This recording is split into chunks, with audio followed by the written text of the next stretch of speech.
Hello दोस्तों, नमस्कार। आपका स्वागत है हमारे यूट्यूब चैनल पर। दोस्तों, आप आज मैप देख रहे होंगे। मैं पूरा आप लोगों के लिए आज प्रैक्टिकल लेक्चर लेकर आया हूं। दोस्तों, अगर आपने सब्सक्राइब नहीं किया चैनल को तो कृपया करके सब्सक्राइब कर दीजिए। इससे पहले दोस्तों, मैंने आप लोगों के बीच कुछ लेक्चर साझा किए थे कैबिनेट मिशन को लेकर। 2 से 3 लेक्चर है, उनको आप देख लीजिए कि कैबिनेट मिशन जो भारत आया उसने संविधान सभा का निर्माण किस तरह से किया, किस तरह से उसने संविधान सभा के चुनाव करवाए। और जब कैबिनेट मिशन ने संविधान सभा के चुनाव करवाए, संविधान सभा का गठन करवा दिया, तो उसके बाद कैबिनेट मिशन ने क्या किया दोस्तों कि अंतरिम सरकार का गठन किया, जिसके अंदर 14 लोगों को रखा। 15 जो वायसराय थे उस समय उनको संविधान के अंतरिम सरकार का अध्यक्ष बनाया गया। पंडित जवाहरलाल नेहरू जी को उपाध्यक्ष बनाया गया। अब क्या होता है कि कैबिनेट मिशन वापस ब्रिटेन चला जाता है और वहाँ से इटली का घोषणा पत्र आ जाता है कि 23 जून 1947 को जो भारत है वो स्वतंत्र हो जाएगा और जो देश के वायसराय हो गए वो अब लॉर्ड माउंटबेटन हो गया। लेकिन लॉर्ड माउंटबेटन क्या बोलते हैं कि नहीं, हम इस तरह से देश के वायसराय नहीं बनेंगे, हम लोगों की कुछ शर्तें हैं। और उसने कुछ शर्तें रखी थी और उन्होंने यही शर्त रखी थी जो आपने 23 जून 1948 का भारत स्वतंत्रता के लिए दिन निर्धारित किया है, यह खंडित करके हम अपनी इच्छा से भारत को आज़ाद करेंगे। तो होता क्या है कि माउंटबेटन भारत आते हैं, यहाँ के हालात को देखते हैं, यहाँ की स्थिति को देखते हैं, तो उनको लगा कि यहाँ पर क्या है, अब विभाजन की जो स्थिति है वो हर हालात में खड़ी हो चुकी है। जब तक देश का विभाजन नहीं होगा तब तक क्या है, हम यहाँ पर किसी भी तरह का कार्य नहीं कर सकते।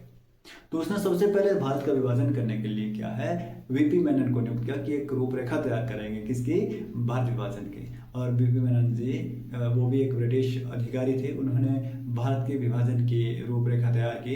लेकिन सबसे बड़ी समस्या उनके सामने भी ये आई कि भारत का विभाजन करना तो है, लेकिन भारत के विभाजन का आधार क्या होगा, भूमि क्षेत्र का। किस तरह से हमने जो एक रेखा है भारत और पाकिस्तान के बीच किस तरह से खींचनी है, किस तरह से खींची जाए। तो इसके लिए क्या है, लॉर्ड माउंटबेटन ने क्या किया, एक कमेटी का गठन किया जिसका अध्यक्ष बनाया सर सिरिल रेडक्लिफ को बनाया। किसको बनाया, सर सिरिल रेडक्लिफ को। अब सर सिरिल रेडक्लिफ जी क्या करते हैं, क्या आते हैं और वह एक सीमा रेखा को लेकर एक अच्छा सा निर्धारित रूप से क्या है आइडिया देते हैं। उन्होंने क्या किया कि जितने भी क्या है जम्मू कश्मीर के ऊपरी क्षेत्र से लेकर ये इधर जो आपके भारत और पाकिस्तान का बॉर्डर देख रहे हैं, यहाँ के सारे जितने भी पुलिस चौकियां थी या पुलिस थाने थे, उन सभी को मार्क करके क्या है आपस में मिला दिया।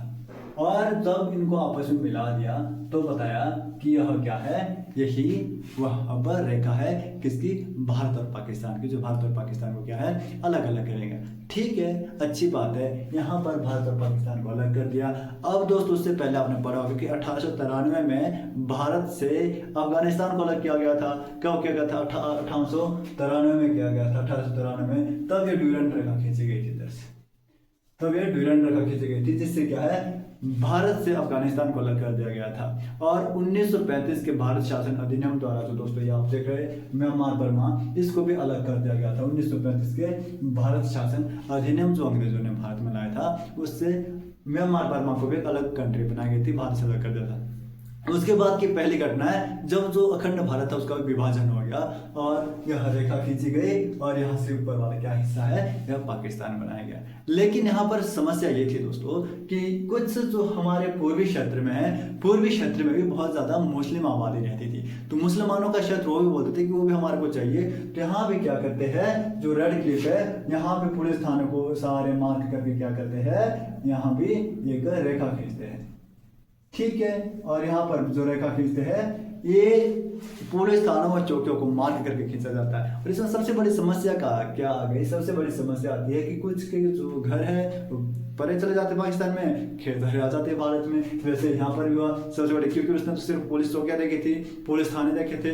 ठीक है, कोई बात नहीं, इस समस्या का निवारण भी हो सकता है। हालांकि बाद में क्या भी, उससे पहले क्या घटना होती है दोस्तों कि ये जो पूर्वी पाकिस्तान बना, ये बना पूर्वी पाकिस्तान और ये बना उत्तरी पाकिस्तान। अब जो मोहम्मद अली जिन्ना है वो क्या बोलते हैं कि, और लियाकत अली खान, कि हमारे को पूरी पाकिस्तान जोड़ने के लिए, पूरी पाकिस्तान को पश्चिमी पाकिस्तान के साथ जोड़ने के लिए क्या है, 100 किलोमीटर का चौड़ा गलियारा चाहिए। कितना, 100 किलोमीटर का। देखो भाई 100 किलोमीटर का चौड़ा गलियारा, चलो लेंथ तो है ही जितनी है, लेकिन इसको 100 किलोमीटर इनको चौड़ा भी चाहिए, जिससे क्या है वो अपना सारा कामकाज आप एक दूसरे देश से संभाल सकें, अपना पूरे पाकिस्तान को पश्चिमी पाकिस्तान से जोड़ सकें।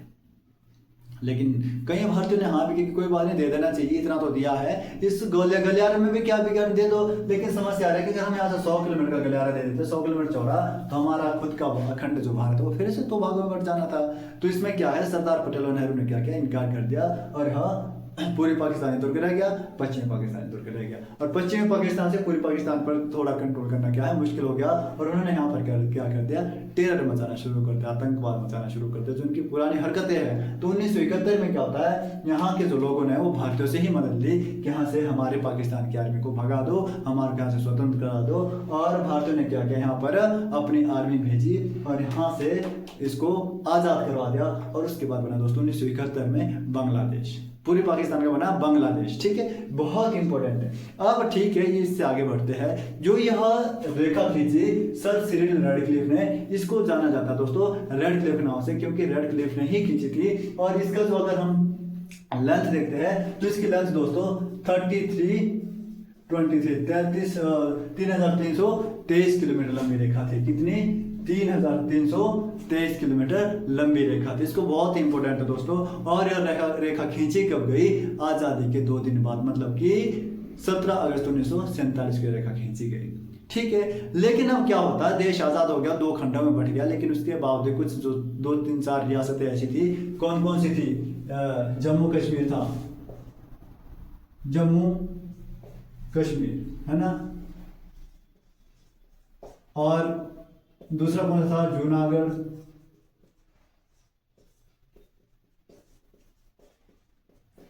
हैदराबाद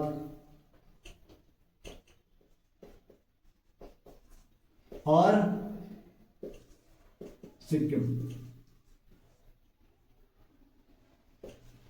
इनको क्या किया दोस्तों, आजादी के बाद भारत में इनका विलय किया गया। इनका विलय कब किया गया, आजादी के बाद क्या गया, किस तरह से किया गया। देखिए सबसे पहले क्या होता है कि आपका यहाँ पर हैदराबाद आप देख रहे हैं, आप यहाँ पर देख रहे हैं जूनागढ़। कहाँ पर जूनागढ़ है,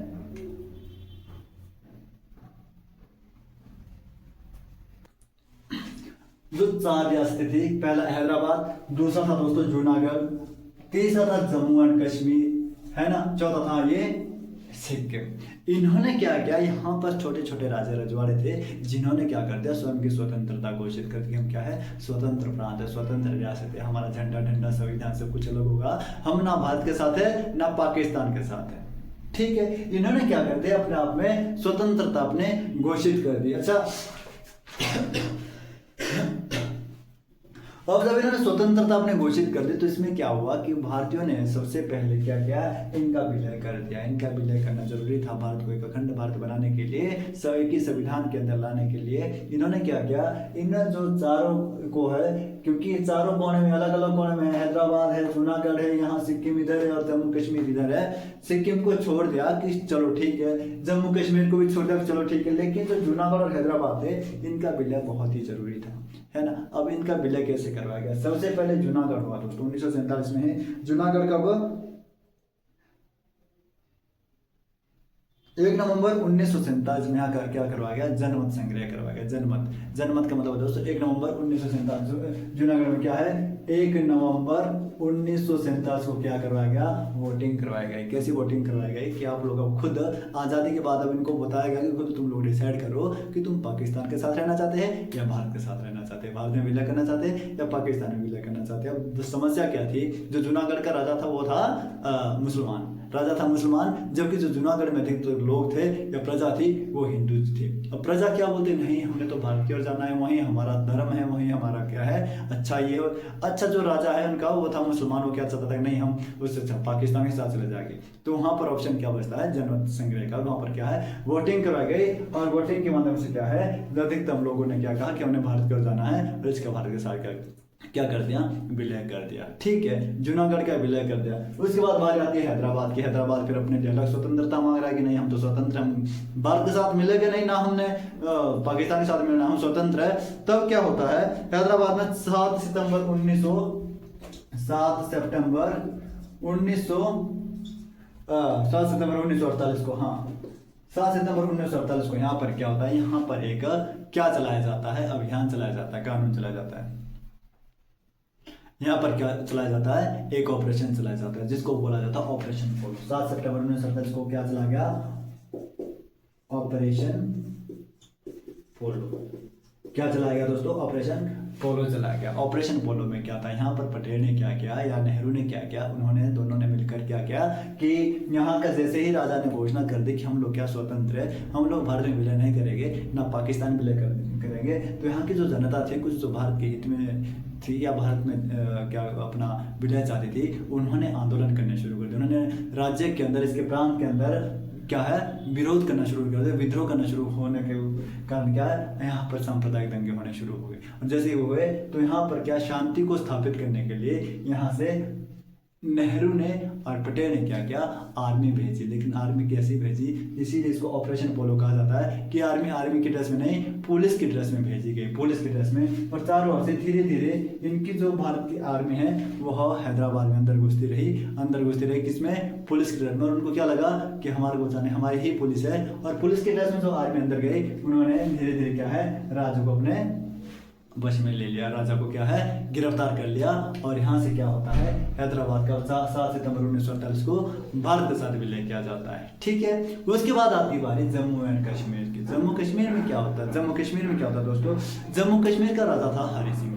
ठीक है, आपने सुना है। और हरि सिंह ने पहले ही यह घोषणा की थी कि जो हमारा जम्मू कश्मीर है वह ना भारत का हिस्सा है ना पाकिस्तान का हिस्सा है, हम क्या है, स्वतंत्र है। हम लोग किसी के साथ किसी भी तरह का कोई समझौता नहीं करेंगे, किसी के साथ कोई विलय नहीं करेंगे, हम लोग क्या स्वतंत्र रहेंगे। और कोई बात नहीं, भारत और पाकिस्तान ने दोनों ने बात मान ली। भारत ने बिल्कुल छेड़ना बंद कर दिया, जम्मू कश्मीर को ऊपर अलग रख दिया कि ठीक है जो मर्जी करना करो, हम लोग आपका जबरदस्ती विलय नहीं कर रहे। लेकिन धीरे धीरे क्या होता है कि जम्मू कश्मीर का जो ऊपर वाला हिस्सा है, वहाँ पर जो पाकिस्तान है वो अपनी हरकतों जो उसकी है वो अंदर घुसना शुरू कर दिया। और लगभग 30% में यहाँ से जो वाला हिस्सा है इसमें अंदर घुस भी गया। ठीक है, और अंदर घुसते घुसते क्या है, अब हरि सिंह को लगा कि नहीं ये तो गलत हो गया, अब क्या करूंगा। अब उसने क्या किया, 6 फरवरी 1954 को, 6 फरवरी 1954 को क्या किया, अब सोचा कि नहीं अगर हमारे को पाकिस्तान से बचना है, पाकिस्तान के अटैक से बचना है, नहीं तो पाकिस्तान धीरे धीरे हमारा पूरा कश्मीर हथिया लेंगे। तो उसने क्या किया, दिल्ली आ गया। कहाँ आ गया, दिल्ली आ गया। दिल्ली में किससे मिला, पंडित नेहरू और सरदार पटेल। सर बोलते कि पंडित जी, पटेल जी, हमारे ऊपर खतरा है, पाकिस्तान परेशान कर रहा है, पाकिस्तान क्या है, हमारे कश्मीर को हथिया रहा है, बार बार आतंकी हमले कर रहा है, आप हमारी हेल्प कीजिए। लेकिन नेहरू जी और पटेल जी भी दिमाग के तेज थे। उन्होंने क्या कहा कि कोई बात नहीं, हम मदद करेंगे, लेकिन उसके बदले में क्या करना पड़ेगा, हरि सिंह जी आप तो राजा है, लेकिन ये जो हमने पत्र बनाया है इस घोषणा पत्र पे सिग्नेचर कर दीजिए। जिस पत्र में लिखा था कि हम जम्मू कश्मीर के लोग, जम्मू कश्मीर का राजा, मैं आज यह घोषणा करता हूँ कि आज से जो जम्मू कश्मीर है वह स्वतंत्र भारत का अखंड हिस्सा है। क्या बोला कि आज से जो जम्मू कश्मीर है वो स्वतंत्र भारत का अखंड हिस्सा है। और इसमें उससे हस्ताक्षर करवा दे 6 फरवरी 1954 को। और इस घोषणा पत्र को भारत ने अपने पास रखा और यहाँ पर अपनी आर्मी भेजी। और जहां तक पाकिस्तान की आर्मी पहुंच चुकी थी यहाँ पर इसको रोक दिया, वहां से आगे नहीं बढ़ पाए। लेकिन फिर भी बहुत सारा क्षत्रियों ने हथियार लेते हैं, इसको बोलते हैं दोस्तों POK। क्या बोलते हैं POK, पाक ऑक्युपाइड कश्मीर, पाक ऑक्युपाइड कश्मीर। यही वो POK है जो तब तक हथियार लेता है। उसके बाद क्या है, भारत की आर्मी ने वहां पर उसको रोक दिया। और उसके बाद क्या है, जो कश्मीर है वो भी भारत का हिस्सा बन गया। ठीक है, अब बात करते हैं सिक्किम की। अब सिक्किम तो दोस्तों बहुत लेट मिलाया गया, सिक्किम तो काफी लंबे समय तक स्वतंत्र था। अब सिक्किम हमने मिलाया नहीं, उसको जबरदस्ती नहीं की, ये भी खुद चल कर आया कि नहीं हमारे को मिला तो अपने साथ ले लो। क्योंकि हुआ क्या था कि ये तिब्बत था। तिब्बत में 1954 में क्या हुआ था कि चाइना ने तिब्बत के ऊपर क्या कर दिया, अटैक भी नहीं किया था, लेकिन तिब्बत के वो हालात थे कि तिब्बत के अंदर तिब्बत के लोग मिलना क्या है, मुश्किल हो गए थे। ठीक है, चाइना ने क्या किया था कि तिब्बत से तिब्बत के लोगों को ही भगा दिया था यार, मन मिल ही नहीं रहे थे। अब सिक्किम को डर लगा कि तिब्बत तो फिर भी बड़ा है और हमारा जो सिक्किम है यह बिल्कुल छोटा है। सिक्किम क्या सोचता है, सिक्किम का राजा क्या सोचता है कि तिब्बत तो फिर भी बड़ा है ना। अगर तिब्बत का चाइना ये हाल कर सकता है, तिब्बत के ही लोग नहीं मिल रहे, यहाँ से यहाँ कोने कोने में फेंक दिए, एक यहाँ फेंक दिया चाइना में, दूसरा इस कोने में चाइना, तीसरा इस कोने में तिब्बत के लोगों से की कमी होगी। 1954 में बिल्कुल नहीं मिल रहे थे, तो इसने क्या सोचा कोई बात नहीं, अभी हम तो देखेंगे कब तक, है ना। तो 1974 तक उन्होंने देखा कि नहीं, तिब्बत में तो हालात गंभीर हो गए, है ना। तिब्बत को तो क्या हथिया लिया जम्मू कश्मीर ने, अब हमारी जम्मू कश्मीर ने सॉरी चाइना ने, अब बारी हमारी भी आने वाले। तो जब तक हमारी बारी आएगी उससे पहले हम क्या करते हैं, आ जाओ दिल्ली, आ जाओ दिल्ली में, यहाँ पर पटेल जी से मिलो, पंडित जवाहरलाल नेहरू जी से मिलो कि हमारे को भी अपना शरण में ले लो। तो उन्होंने बोला कि ठीक है हम आपको ले लेते हैं, आ जाइए, विलय कर दीजिए, भारत के अंग बन जाइए। लेकिन उनको फिर डाउट था, मन में चिंता थी कि कहीं हमारे साथ कोई भेदभाव नहीं करेंगे, क्योंकि हम बाहर से आ रहे हैं, बाहर से हम खुद आ रहे हैं, हमारे साथ भेदभाव नहीं होना चाहिए। जैसे आपके अपने राज्य है वैसे ही हमारे को भी राज्य में आप उन्हीं लोगों की तरह पूरी तरह से अधिकार देंगे, हमारे तरह से किसी तरह का भेदभाव नहीं करेंगे। और इन्होंने यहाँ से भारत के जो हमारे प्रधानमंत्री उन्होंने पूर्ण आश्वासन दिया कि आप लोगों के साथ किसी भी तरह का भेदभाव नहीं होगा। तो सिक्किम को क्या किया, सिक्किम ने दोस्तों इसके लिए सिक्किम को भारत में मिलाने के लिए क्या है, अनुच्छेद 3, 2 और 3 का प्रयोग किया गया। अनुच्छेद 2 और 3 क्या है मैं आपको बताऊंगा। उसके प्रयोग से क्या है, जब सिक्किम को भारत में मिला गया तो भारत में मिलाने के लिए इसको क्या करना पड़ा, संविधान में संशोधन करना पड़ा, ठीक है। और संविधान में संशोधन कब करना पड़ा, 1974 में। 1974 में क्या किया दोस्तों, 35वां संवैधानिक संशोधन किया। कौन सा 35वां संवैधानिक संशोधन किया, जिसमें क्या किया, सिक्किम को भारत का सह राज्य बनाया गया और बोला गया कि चलो हमने 1974 में सिक्किम को सह राज्य बनाया गया 35वें संवैधानिक संशोधन में कि हम लोग, तुम लोग ऑब्जर्व करो, तुम लोग महसूस करो भारत में रखे, अगर तुम्हें लगेगा कि तुम यहाँ पर सुरक्षित है, तुम्हारे साथ किसी भी तरह का भेदभाव नहीं होगा, तब हम तुम्हारे को पूर्ण राज्य का दर्जा दे देंगे, अदरवाइज आप अपना सिक्किम के साथ जा सकते हैं, ठीक है जी। और उन्होंने क्या किया, यहाँ पर देखा कि नहीं हमारे साथ किसी तरह का भेदभाव नहीं हो रहा है, हम तो बिल्कुल अच्छे हैं, स्वतंत्र मजे हो रही है। तो उन्होंने फिर बोला कि कोई बात नहीं, अब हमारे को पूरी तरह से अपने भारत में मिला दो। तब क्या किया, 1975 में 36वां संवैधानिक संशोधन किया, ठीक है। और इसमें क्या किया, सिक्किम को भी पूर्ण राज्य का दर्जा दिया गया और भारत का क्या है, पूर्ण राज्य बनाया गया है, ठीक है। तो ये था दोस्तों बंटवारा, भारत का विभाजन हुआ और अखंड भारत किस तरह से बना, किस तरह से यहाँ पर हमारे जो रियासतें बची थी उनका भी विलय किया गया। इसके बाद हम लोग दोस्तों अगले लेक्चर में देखेंगे कि वहां पर जो 1946 में हमने संवैधानिक सभा बनाई थी, संविधान सभा की क्या क्या कार्य रही है। अब हम देखेंगे संविधान सभा की प्रक्रिया, है ना, या क्रियाएं, क्या क्या कार्य उन्होंने किया। अब हम वापस जाएंगे अगले लेक्चर में। तो आप कोई वीडियो स्किप ना कीजिए, अगर वीडियो अच्छी लगी हो तो कमेंट कीजिए, लाइक कीजिए, दोस्तों के साथ शेयर कीजिए और सबसे बड़ी बात हमारे इस चैनल को सब्सक्राइब कर दीजिए। धन्यवाद।